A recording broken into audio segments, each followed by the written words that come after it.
तो औरतें ही उपवास करती हैं, औरतें ही व्रत करती हैं, लेकिन पतिदेव कुछ नहीं करते हैं। पतिदेव ठाट से आएंगे और शाम के टाइम जल चढ़ाएंगे, जल पिलाएंगे उनको, उसके बाद उनका व्रत टूटता है।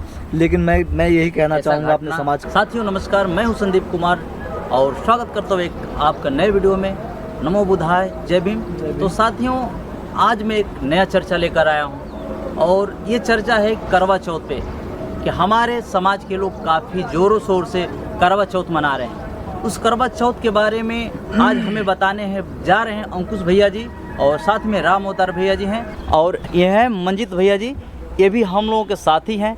तो ये लोग मिलकर ये चर्चा किए कि भैया थोड़ा करवा चौथ के बारे में कुछ संदेश पहुंचा जाए अपने समाज को। चलिए जानते हैं। तो सबसे पहले मैं पूछना चाहता हूं अंकुश भैया जी से कि अंकुश भैया जी, आपको करवा चौथ के बारे में क्या एक्सपीरियंस है?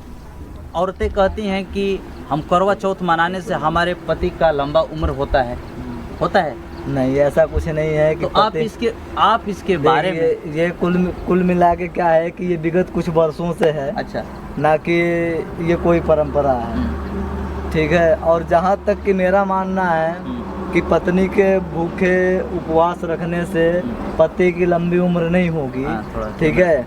क्योंकि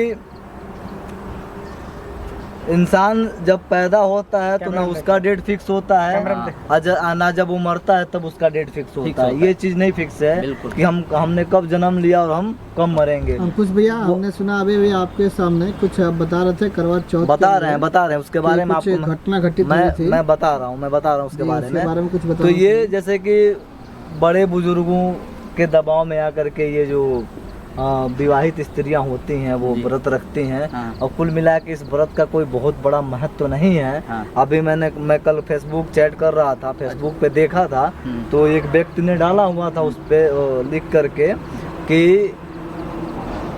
वह ये करवा चौथ वाले दिन ही दो दोस्त थे वो लोग, और दोनों लोग काम करते थे, कहीं ऑफिस में काम करते थे। तो करवा चौथ का दिन था, उसकी भी पत्नी सुबह से भूखे प्यासे थी, उपवास थी, और उस व्यक्ति ने कहा कि मुझे करवा चौथ के लिए देर हो रहा है और मैं ऑफिस से घर जा रहा हूँ और आज करवा चौथ है, ठीक है, तो मैं टाइम से पहुँचूँगा। तो वह व्यक्ति, दोनों लोग एक साथ में काम करते हैं तो वह व्यक्ति बोलता है कि मुझे घर जाना है, आज करवा चौथ है और टाइम से मैं घर पहुंचूंगा और घर पहुंच के हम लोग अपना करवा चौथ का व्रत मनाएंगे।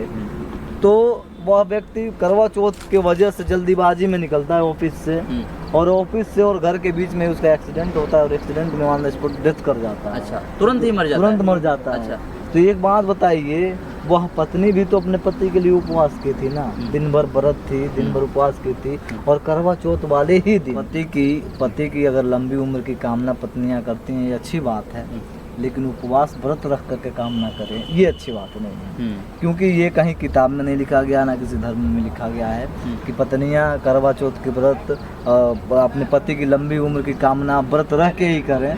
पति की लंबी उम्र की कामना आप कर सकते हैं, या जो भी आपके मन में चल रहा हो उनसे आप विनती कीजिए, उसके बाद से आप मनाइए। लेकिन ये वही है, ढोंग है, पाखंड है, और कुछ नहीं है। ढोंग पाखंड के अलावा ये कुछ नहीं है।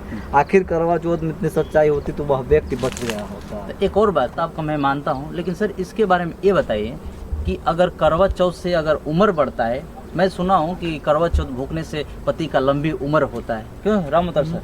होता है, सुनने में तो यही आता है, लेकिन होता नहीं है। मेरे हिसाब से ये लगता है कि अगर हमारी अर्धवाय अगर 60 वर्ष है तो 60 वर्ष में तो कम से कम 50-60 तो आ ही जाना है साल। तो अगर उतनी में अगर 20 वर्ष अगर एक वर्ष बढ़े तो कितना हो जाएगा? तो दुगुना एज हो जाएगा, कम से कम 40-50 वर्ष तो बढ़ जाएगा। पति का उम्र बढ़ जाएगा तो औरतों का तो उम्र बढ़ने के लिए पति को करना चाहिए।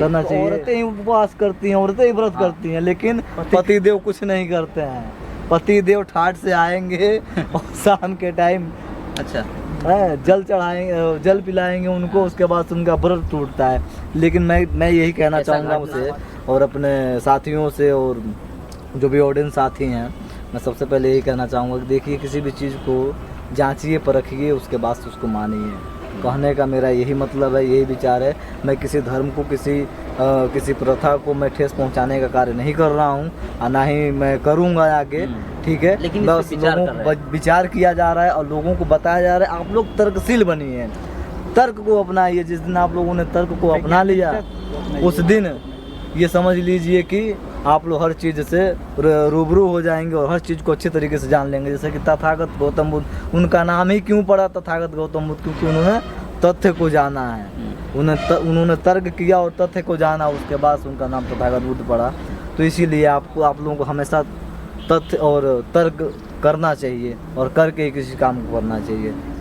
ऐसा काम मत कीजिए जिस काम से आपको नुकसान हो और आपको हानि पहुँचे। बहुत बहुत धन्यवाद, थैंक यू सो मच कि जो आपने ये चीज़ हमें पता नहीं था, इसके बारे में कोई नॉलेज नहीं था, मुझे जानकारी नहीं था, इसलिए आपके मुंह से मैं जानना चाहा। काफ़ी अच्छा लगा।